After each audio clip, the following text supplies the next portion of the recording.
বেশি হলেও খুব ইম্পর্টেন্ট কিছু খবর দিব এবং সংক্ষিপ্ত সময় এই লাইভটি করব। প্রথম যে গুরুত্বপূর্ণ খবর সেটি হলো ভারতকে এবার কঠিন বার্তা দিল তারেক রহমান সরকার এবং তারেক রহমানের এই বার্তা ভারতের ভিতরে কি হতে পারে সে বিষয়টি জানা। পাশাপাশি বাংলাদেশে কওমি আলেমদের মাঠে নামাতে নেপথ্যে একটা ষড়যন্ত্র গ্রুপ কাজ করছে, তারা কারা, কি উদ্দেশ্য সেটা সংক্ষিপ্ত বলবো।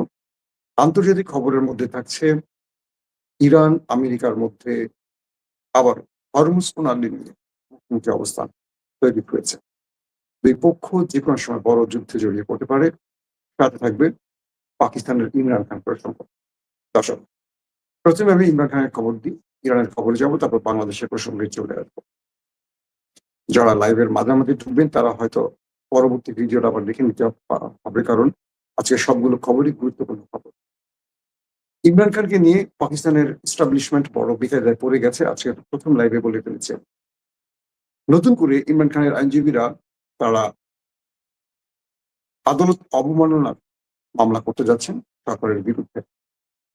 এতে পাকিস্তানের উচ্চ পদস্থ দায়িত্বশীলরা ফেসে যাচ্ছেন ইসলামাবাদের কমিশনার, ফেসে যাচ্ছেন আডিয়ালা জেলের সুপারিনটেন্ডেন্ট অর্থাৎ জেলার, ফেসে যাচ্ছেন পাঞ্জাবের কমিশনার, ফেসে যাচ্ছেন ইসলামাবাদের কমিশনার, ফেসে যাচ্ছেন রাষ্ট্রের গুরুত্বপূর্ণ হাই অফিসিয়াল। অর্থাৎ কেন ফেসে যাচ্ছেন?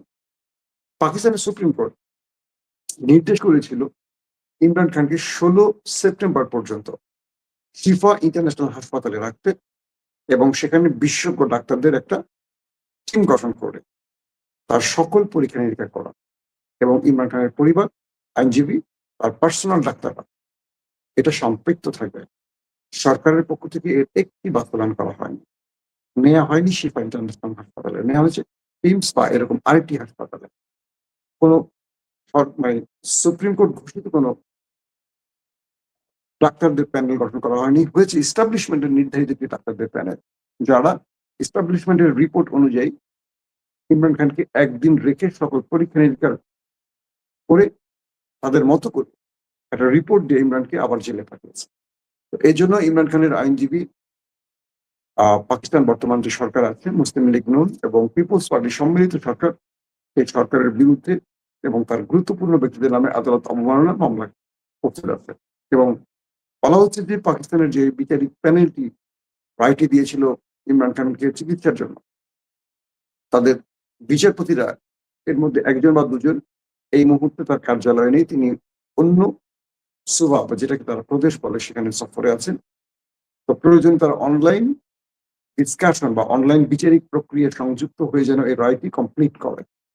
যদি দুয়েকের মধ্যে এই রায়টি শুনানি না হয়, সেক্ষেত্রে এটি অগস্টের 30-এর মধ্যে আর কার্যতালিকায় আসবে না, সেপ্টেম্বরে চলে যাবে। এই সম্ভাবনা থেকে ইমরান খানের পিটিএ আইনজীবীরা চাচ্ছে এটিকে অগস্ট মাসে এনে আদালত অবমাননার মামলায় সরকারকে বড় রকম একটা বিপদে ফেলবে, কারণ এখানে আদালত অবমাননা হয়ে গেছে ইতিমধ্যে, কারণ ইমরানের উপর যে নির্দেশনাগুলো দেওয়া হয়েছে সেগুলো সরকার পালন করে। একটা দেশ, মুসলিম দেশ, একটা দেশ নির্বাচিত সরকার আছে বলা, কল্পনা করেন যে আদালত যে নির্দেশগুলো দিয়েছে সুপ্রিম কোর্ট একটিও সে নির্দেশ মানছে আসে, একটা দেশের আইন মানে একটা দেশ কিভাবে চলতে পারে? মানে সেনাবাহিনী রাজনীতির পুরো কন্ট্রোল তাদের হাতে রাখায় বা বন্দুক বাহিনীর পুরো কন্ট্রোল তাদের পক্ষে রাখায় উচ্চ আদালতের নির্দেশ তারা অমান্য করছে। আর উচ্চ আদালত কঠিন সিদ্ধান্ত নিতে গেলে হঠাৎ করে ব্ল্যাকমেইল হয়ে যায়, পরিবারের কোনো ভিডিও মার্কেটে চলে আসে, মানে আইএসআই যেটাকে বলা হয় বা তাদের যে গোয়েন্দা বাহিনীগুলো এমন ভাবে বিচারপতিদেরকে প্রাপে ফেলে দেয় যে বিচারপতিরা সাহস করে কোনো সিদ্ধান্ত নিতে পারে না। যখনই নিতে চায় তখনই তাদের উপর এরকম নানান রকম ভয়ঙ্কর প্রতিশোধ নেয়, নিয়ে পড়তে থাকে এস্টাবলিশমেন্ট। তো এবার কোন প্রক্রিয়ায় এই বিষয়টিকে সমাধান করবে বা আসিফ মঈন সরকার তার লাইফের সবচেয়ে বড় চাপে পড়তে যাচ্ছে। একদিকে তিনি আন্তর্জাতিক পরিমণ্ডলে তার গ্রহণযোগ্যতা বাড়িয়ে নিয়েছেন, ট্রাম্প তাকে বলছেন যে আমার প্রিয় ফিল্ড মার্শাল, এবং ইরান এবং আমেরিকার যুদ্ধে মধ্যস্থতায় আসিফ মঈন একটা গুরুত্বপূর্ণ রোল প্লে করছে। সবকিছু মিলে তার অবস্থানটা যত জনপ্রিয়, যত পাওয়ারফুল পজিশনে হন না কেন, তিনি অভ্যন্তরীণ ভাবে রাষ্ট্রের ভেতরে ততটা বিতর্কিত হয়ে গেছে। তো আসিফ মনির আন্তর্জাতিক পরিমণ্ডল থেকে দেশীয় পরিমণ্ডলে তার অবস্থা খুব নিচে নেমে গেছে। তিনি কোনোভাবেই পারছেন না তার অবস্থানকে পাকাপোক্ত করতে, কারণ দেশের জনগণ ইমরান খানকে চায়। আসে ইমরানকে কোন ঠাসা করে ফেলছে আসিফ মনির। আসেন 2 নম্বর গুরুত্বপূর্ণ খবর। ইরানের হরমুজ প্রণালীকে আমেরিকার প্রেসিডেন্ট ডোনাল্ড ট্রাম্প নিজেদের ভূখণ্ড দাবি করেছে। বুঝতে পারছেন?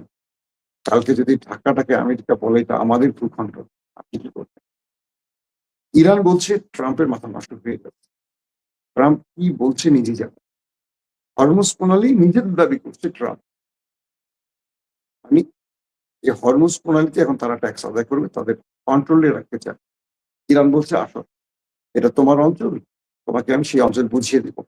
তুমি নামো হরমুজ প্রণালী, তোমার বাহিনী নিয়ে সাহস থাকলে তুমি আসো আমার সামনে মোকাবেলা। তুমি পালিয়ে বেড়াচ্ছ বা তুমি ওমান সাগরে গিয়ে নেভাল ব্লকেট তৈরি করছো কেন? তো এই মুহূর্তে ডোনাল্ড ট্রাম্পের এই বক্তব্য ঘিরে উত্তেজনা আবার বাড়ছে ইরানের মধ্যে। পাশাপাশি ইরান তারা তাদের পরমাণু চুক্তির বিষয়গুলোকে অ্যাভয়েড করে যাচ্ছে। তারা বলছে পরমাণু বিষয়ে যে আলোচনা বা চুক্তিগুলো ছিল সেটা ছিল মিস্টার আয়াতুল্লাহ আলী খামেনি। তাকে হত্যার মধ্য দিয়ে ট্রাম্প যে কাজটি করছেন সে কাজটি বা সে রাস্তাটি বন্ধ হয়ে গেছে। এখন নতুন আয়াতুল্লাহ মুস্তফা খামেনি তার নির্দেশনায় পাকিস্তান না প্রয়োজনে ইরান নিউক্লিয়ার প্রজেক্টের দিকে এগোবে।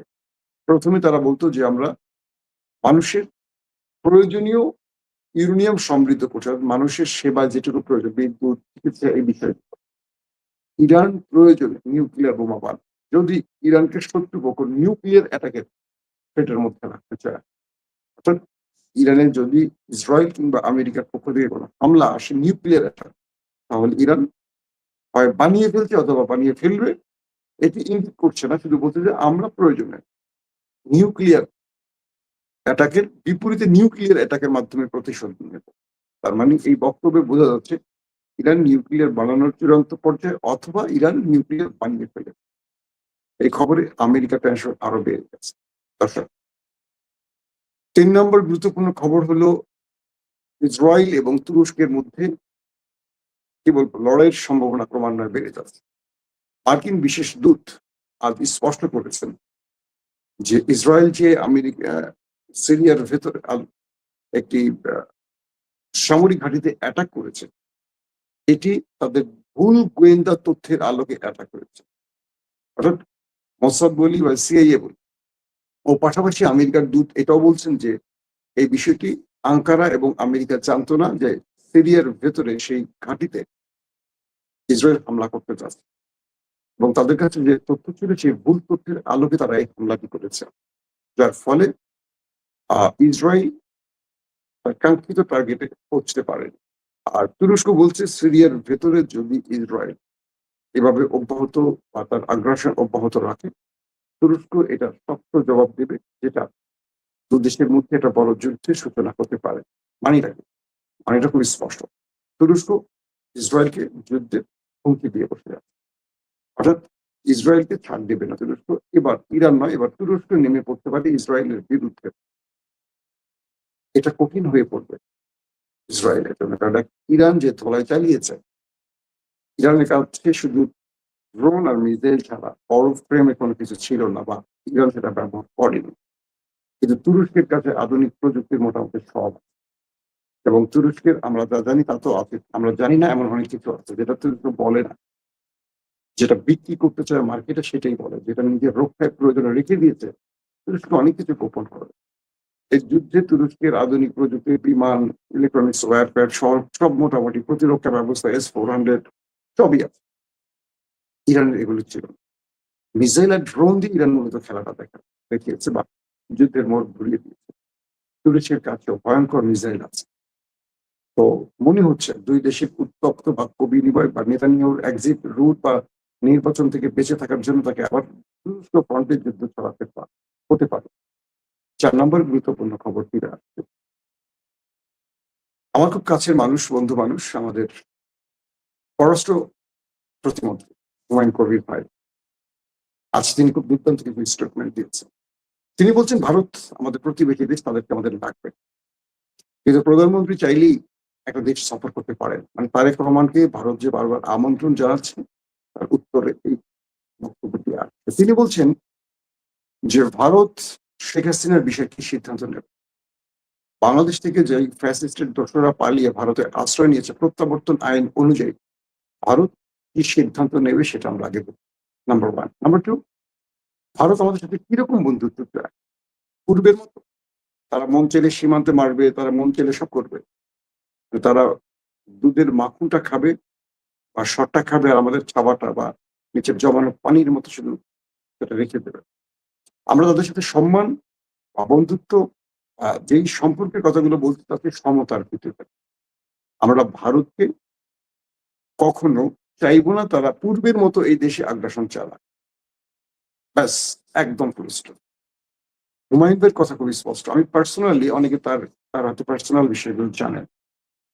যেহেতু আমার খুব একসময় দীর্ঘদিন দেখা হচ্ছে না। একটা সময় আমার খুব কাছের মানুষ ছিলেন। আমার খুব পছন্দের মানুষ হুমায়ুন ভাই। আমরা লন্ডনে একসাথে কাজও করেছি। আমাদের নির্ঘুম অনেক রাত কেটেছে একসাথে। হুমায়ুন ভাই, আমি, আমাদের আমেরিকার আশিক ভাই, আজকে প্রেস সচিব সালিহ শিবলি ভাই, আমরা একটা গ্রুপেই একসাথে কাজ করতাম। হুমায়ুন ভাই বেসিক্যালি খুব কম কথার মানুষ। ওই স্টাডি করা মানুষ এবং ইংল্যান্ডে তিনি আরো ভালো, ভালো পজিশনেও কাজ করছেন। ইংল্যান্ডের মেয়রের অ্যাডভাইজারও ছিলেন হুমায়ুন ভাই। সচিব রমা সাহেবের অ্যাডভাইজার ছিলেন।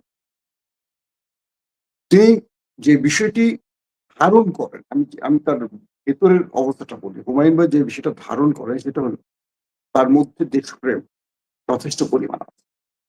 এবং ইন্ডিয়ার বাংলাদেশের সব উপর যে বিষয়গুলো এতদিন চলছে বা আমাদের আমির খসরুরা যেভাবে ইন্ডিয়াকে দেখে হুমায়ুন ভাই সেভাবে দেখেন। হুমায়ুন ভাইয়ের চিন্তাটা ইন্ডিয়া বাংলাদেশের সম্পর্কের মধ্যে সমতা থাকতে হবে। বাংলাদেশকে চুষে খাওয়া যাবে না। বাংলাদেশকে ২ টাকা দিলে বাংলাদেশ তোমাকে ২ টাকা দেবে। বাংলাদেশে তুমি ৪ টাকা নিয়ে যাবা বাংলাদেশ থেকে আর তুমি বিনিময়ে ২ টাকার অখাদ্য দিবা, সেটাই হবে না। যেমন ভারত কি করতো? ভাঙাচুরা ধ্বজভঙ্গ ট্রেনগুলো আমাদের কাছে মহামূল্যবান হিসেবে বিক্রি করতো। যে ট্রেন ভারতের কাছে মূল্য ছিল ধরেন ৳১০, সেটা বাংলাদেশে ৳৫০ বিক্রি করতো। করে তারা এই অখাদ্য জিনিসগুলো দেখবেন পৃথিবীর বহু দেশের কাছে ধ্বজভঙ্গ অস্ত্র আছে যেগুলো চলে না। কি করবে? গরিব দেশের কাছে বিক্রি করে দেয়। নিজের দেশে চলে না সেটা আমরা কিনে নিয়ে আসি। এই অবস্থা। তো হুমায়ুন ভাইয়ের জায়গাটা খুবই স্পষ্ট। তিনি ডান ধারার মানুষ। তিনি ভারতকে ভারতের উপযুক্ত জবাব দেওয়ার সক্ষমতা রাখেন এবং চোখে চোখ রেখে কথা বলেন না। পার্সোনালি বললাম, জানি না বিএনপির পলিসি কি হবে। আমি বলছি হুমায়ুন ভাইয়ের পলিসি বা হুমায়ুন ভাইয়ের চিন্তাটাকে বলছি। আমাদের পররাষ্ট্র প্রতিমন্ত্রী আর আজকের যে বক্তব্য সেটা খুব খোলামেলা। যে ভারতকে আমরা ওইভাবে চাই যে ভারত আমাদের সাথে বন্ধুত্ব করবে সমতা, মর্যাদাপূর্ণ। বড় ভাই ছোট ভাই সম্পর্কের না, ভাই ভাই। তিনি বলছেন যে হাসিনাকে ফেরত দিতে হবে। বাকি ফ্যাসিস্ট যারা পালিয়েছে তাদের ফেরত দিতে হবে প্রত্যাবর্তন আইন অনুযায়ী। তাদেরকে দেবেই না, তাদেরকে রাজনীতিতে অ্যাক্টিভ করার জন্য কাজ করবে, এটা হতে পারে না। এটা হলে আমাদের ভারতে আমাদের প্রধানমন্ত্রীর যাত্রাটা অনিশ্চিত থাকবে। একটা প্রধানমন্ত্রী চাইলেই ভারত সফর মানে দেশে সফর করতে পারেন না। এটার জন্য যে প্রস্তুতির প্রয়োজন, এই প্রস্তুতির জন্য আমাদেরকে সময় দিতে হবে। এটা কিন্তু তার ডাইরেক্ট বক্তব্য। তার মানে ভারতে তারেক রহমানের সফর বিষয়ে এখন অনেক হিসেব নিকেশ বাকি আছে। এটা পররাষ্ট্র প্রতিমন্ত্রী তার নতুন মন্ত্রণালয় পেয়ে স্পষ্ট করে দিয়েছেন এই বক্তব্যটি। দর্শক, শেষে একটা খবর দিই, এটা খুব ইম্পর্টেন্ট খবর। এজেন্সির কিছু ভাইয়েরা আমাদের কিছু বার্তা দিয়েছেন। এজেন্সি বুঝেন তো? আমাদের নিরাপত্তা বাহিনীর অনেক এজেন্সির ভাইয়েরা মেসেজ দিয়েছেন। ভারত, র এবং হাসিনার চেষ্টা হলো বাংলাদেশের হুজুরদের বিএনপি সরকারের বিরুদ্ধে নামানো। এর জন্য কাওমির জননী উপাধি দানকারী মানে কাওমির মধ্যে একটা বিশাল গ্রুপ আছে আওয়ামী লীগ পন্থী। আরেকটা হলো নিরপেক্ষ পন্থী। আমরা কাওমি বলতেই মনে করি যে সব মনে হয় বিশাল, বিশাল আউলিয়া। আপনাদেরকে মনে রাখতে হবে কাওমির বড় একটা গ্রুপকে ভারত অর্থায়ন করে। আর এই মাদ্রাসাগুলোকে নিয়ে পক্ষ থেকে অনেকে অর্থায়ন করে।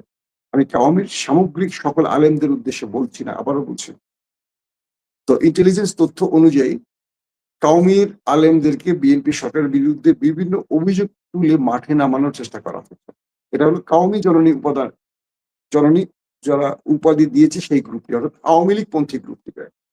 আমি সরকারকে বলবো আপনারা আলেমদের সাথে সর্বোচ্চ ভালো ব্যবহার করবেন অবশ্যই, হাসিনার মতো নয়। কিন্তু যেসব আলেমরা ছদ্মবেশে, যেসব আলেমরা রয়ের অর্থায়নে চলে, আর দিল্লির প্রেসক্রিপশনে চলে, কিংবা হাসিনাকে বাংলাদেশে ইস্টাবলিশের জন্য নেপথ্যে কাজ করবে, দ্রুত তাদের বিরুদ্ধে ব্যবস্থা নেবেন।